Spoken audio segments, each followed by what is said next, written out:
वैश्य समाज ने अखिल भारतीय वैश्य महासम्मेलन के द्वारा 17 दिसंबर को संकल्प महारैली का आयोजन करेगा। प्रदेश अध्यक्ष सुधीर एस हलवासिया ने प्रेस कॉन्फ्रेंस करते हुए बताया कि वैश्य समाज को जागरूक करने के लिए यह संकल्प महारैली का आयोजन किया है। हमें राजनीतिक भागीदारी चाहिए। ऐसे में प्रदेश भर से सभी वैश्य समाज के लोग एकजुट हो रहे हैं। जी, आगामी रविवार 17 दिसंबर को वैश्य संकल्प रैली का आयोजन चार बाग रेलवे स्टेडियम लखनऊ में किया गया है और ये रैली वैश्य समाज की प्रदेश स्तरीय रैली है, जिसमें सभी जिलों से हमारे समाज के कार्यकर्ता आ रहे हैं। इस रैली को हमने इसलिए चार बाग रेलवे स्टेडियम में रखा है कि भारी संख्या में हम चाहते हैं समाज के लोग एकत्रित हों और अपनी एकजुटता का परिचय दें। कार्यक्रम का मुख्य उद्देश्य समाज की एकजुटता है और साथ ही साथ समाज को अपनी ताकत भी प्रदर्शित करनी समय समय पे पड़ती है। ये प्रजातांत्रिक प्रणाली से देश चल रहा है और प्रजातंत्र में भीड़ तंत्र की बहुत कीमत है। जी जी जी जी जी ये हमारी मांग है कि हमारी आबादी को देखते हुए हमारी आबादी के अनुपात में हमें राजनीतिक भागीदारी मिलनी चाहिए। हमने मांग रखी है कि कम से कम हर मंडल में हमारा एक सांसद होना चाहिए, हर जिले में कम से कम हमारा एक विधायक होना चाहिए। कितनी आबादी है आपके? हमारी पूरे भारतवर्ष में 25% आबादी वैश्य समाज की है। करीब 35 करोड़ की संख्या भारतवर्ष में वैश्य समाज की है। मैं रीता मित्तल हूँ। मैं अखिल भारतीय वैश्य महासम्मेलन की राष्ट्रीय संगठन मंत्री हूँ और इसके अलावा मैं लघु उद्योग भारती की प्रांत अध्यक्ष हूँ। स्वावलंबी भारत अभियान की भी प्रांत समन्वयक महिला हूँ। और आज जो हम लोग आए हैं क्योंकि हम लोग एक संकल्प रैली का कार्यक्रम 17 दिसंबर को कर रहे हैं, जो इस समय चारबाग रेलवे स्टेडियम पे होगा। उसमें हमारे पूरे प्रदेश से काफ़ी लोग आ रहे हैं, उसमें महिलाएं भी बढ़ चढ़ के भागीदारी ले रही हैं क्योंकि ये एक समाज का कार्यक्रम है। हर आदमी समाज के लिए भी कुछ करना चाहता है, क्योंककि मैं सोशल वर्क शुरू से कर रही हूँ, ज़मीनी स्तर पर कर रही हूँ, करीब 30 साल मुझे करते हुए हो गए हैं। और पर चाहते हैं कि भाई समाज के लिए भी जो लोग सब पिछड़े हुए हैं, हम लोग के 367 उपवर्ग हैं पूरी भारत के अंदर, जिसमें भी लखनऊ मतलब यूपी के अंदर हमारे 56 हैं, पर पूरे भारत में हमारे 367 उपवर्ग हैं। तो उन सब के लिए सोचते हैं कि अगर हम लोग कुछ करेंगे, उनको बुला करके हम मिलेंगे आपस में, तो उनको कुछ बताएंगे, कुछ स्कीम, उनको रोजगार के लिए भी ट्रेनिंग वगैरह जैसे हम दे रहे हैं लगातार। हम इस समय स्वावलंबी भारत अभियान जो हमारे माननीय मोदी जी का और योगी जी का सपना है, उसको पूरा करने के लिए हम बिल्कुल लगे हुए हैं। हम अभी तक करीब अपने उससे लघु उद्योग भारती के उससे गवर्नमेंट के साथ मिलकर 11,500 लोगों को नौकरी भी दिला चुके हैं और कई जगह ट्रेनिंग दिलवा चुके हैं। तो हम चाहते हैं हमारे समाज के लिए जो एकत्रित होंगे तो उनको भी ये कहेंगे, जिनके घर में लड़कियां हैं, महिला हैं, तो उनको जो भी ट्रेनिंग की बात हो वो हम निःशुल्क ट्रेनिंग दिलाएंगे। यही हमारा उद्देश्य है और एकजुटता चाहते हैं समाज में।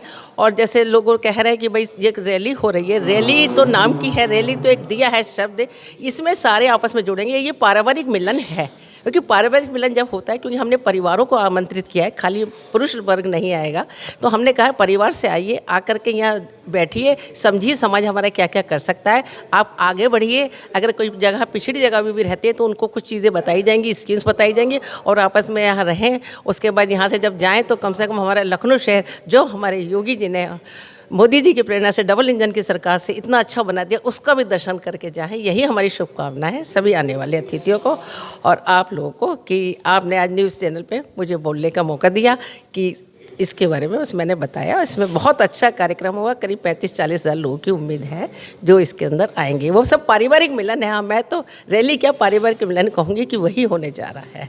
मैं जैसे ये आपका राष्ट्रीय संघ, ये जो अखिल भारतीय वैश्य फेडरेशन है, इसमें मुझे 2011 में राजेश अग्रवाल जी जो इस समय प्रदेश अध्यक्ष थे इसी संस्था के, उन्होंने प्रदेश अध्यक्ष महिला बनाया था। उसके बाद फिर मैं प्रदेश की कमेटी में कोषाध्यक्ष भी रही और उसके अलावा ट्रेजरर वो भी रही, फिर मैं महामंत्री बनी और अब मैं इधर 2 साल से राष्ट्रीय संगठन मंत्री का दायित्व मुझे दिया गया है। और इसके अलावा मैं रोटरी इंटरनेशनल की करीब सन 89 से जुड़ी हुई हूँ और उसमें भी मैं MPHF मेंबर हूँ और इसमें भी बहुत काम करती हूँ। उसके अलावा मैं जो हूँ लघु उद्योग भारती की प्रांत अध्यक्ष हूँ।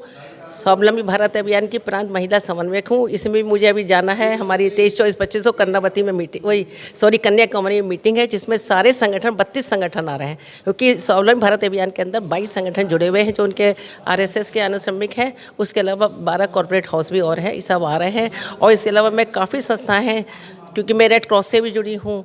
और इसके अलावा अभी एक चीज़ और हम लोग चला रहे हैं कि अभी लखनऊ में हम लोग लघु उद्योग भारती से जो ये बच्चे हमारे भीख मांगते हैं, हम लोगों ने काम शुरू किया। जब 65 बच्चे भीख मांग रहे थे, उससे लोगों को इकट्ठा किया। उसके साथ हमारी 19 संस्था जुड़ी हुई, उन्हीं के साथ हम लोग जुड़े हुए हैं।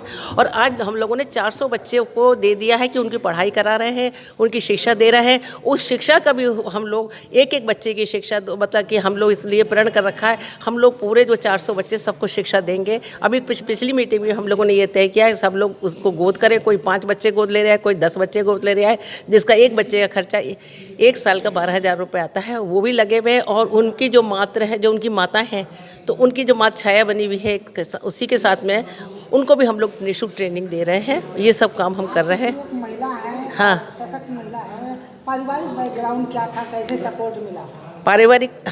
पारिवारिक मेरे हस्बैंड, देखिए मेरे हस्बैंड तो IAS हैं, पर मैं ये चाहती थी, मेरे यूके उमेश कुमार मित्तल अब रिटायर्ड हुए हैं कमिश्नर से, और मैं ये चाहती थी कि मुझे कुछ ऐसा करना है। जब बच्चे मेरे 2-2.5 साल के थे, तब मैंने सोचा कुछ काम करूं। तो मेरे हस्बैंड ने कहा जो तुम स्वयं से कर सकती हो वो करो, क्योंकि मेरे पास तो समय नहीं है। तो मैंने सोचा मैं कोई ऐसा काम करूँगी जिसको महिलाएँ नहीं करती हैं। तो मैंने मेंथोल की फैक्ट्री डाली, पिपरमेंट जो होता है उससे क्रिस्टल्स बनाने की, क्योंकि इस फील्ड में कोई महिला नहीं। मैं आज भी अपने पूरे इंडिया की पहली लेडी हूँ जिसने इस काम को शुरू किया था। तो मेरे काफ़ी पेपर्स में भी निकला कि पहली महिला। और इसका जो मुझे जैसे कहते हैं कि आज की किसी के पीछे किसी का हाथ होता है, मेरे हस्बैंड ने कहा, उन्होंने कहा अगर तुम करना चाहती हो बिल्कुल करो। कुछ लोगों ने, मेरे रिश्तेदार ने भी कहा भी आप ये काम करने दे रहे हैं, तो बोले अगर इनकी इच्छा है तो ये करें। तभी मैंने अपना सब गाड़ी चलाना सीखी, कोई भी गाड़ी, छोटी बड़ी स्कूटर तक मैंने चलाई है, और अपनी फैक्ट्री खुद खड़े होकर बनाई। तो मुझे ये था कि जो काम लेडीज़ नहीं कर सकती मैं उसको करके दिखाऊंगी। मुझे चैलेंज स्वीकार किया।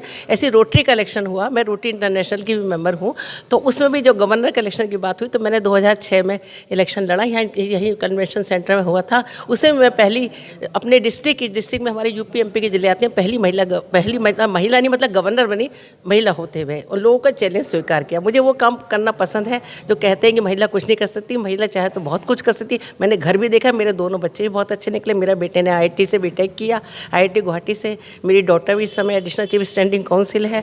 तो परिवार का साथ, बच्चों का साथ मिला, क्योंकि इनके साथ के बिना करना भी नहीं चाहिए, क्योंकि घर में झगड़ा हो वो तो गलत है। तो इसलिए सबको मिलजुल के करना चाहिए। मैं तो यही कहूँगी हमारी आगे आने वाली महिलाएं, घरों में महिलाओं को, लड़कियों को आत्मनिर्भर बनाए, क्योंकि इस समय सपना जो है इस समय हम लोगों का आत्मनिर्भर भारत और अपने देश को सोने की चिड़िया बनाने का है, तो वो पूरा हो। क्योंकि हमारे मोदी जी का, योगी जी का यही कहना है। तो उसके लिए मैं लगातार रखी हूँ, चाहे रात दिन हो जाए। मैं रात को सिर्फ 4 घंटे सो पाती हूँ, क्योंकि मेरे पास इतनी संस्थाओं की जिम्मेदारी, और भी बहुत सी संस्थाएं जिनसे मैं जुड़ी हूँ। एक हम और चला रहे हैं अयोध्या में, अशोक सिंगल ट्रस्ट, जिसको हमारे डॉक्टर कृष्ण गोपाल जी ने शुरू कराया था। मैं लघु उद्योग भारती के प्रांत अध्यक्ष थी, उन्होंने ये जिम्मेदारी हमें सौंपी कि आप लोग इसको चलाएंगे। तो हम लोग अयोध्या में चला रहे हैं। वो भी हमारे हर महीने 350 ऑपरेशंस भी हो रहे हैं, चश्मे भी दिए जा रहे हैं, और उनका चेकअप भी हो रहा है, और वो भी फ्री में हो रहा है। सिर्फ 20 रुपये हम पर्चे का लेते हैं। तो वो भी प्रोजेक्ट हम लोग का 1.5 साल हो गया, लगातार चल रहा है।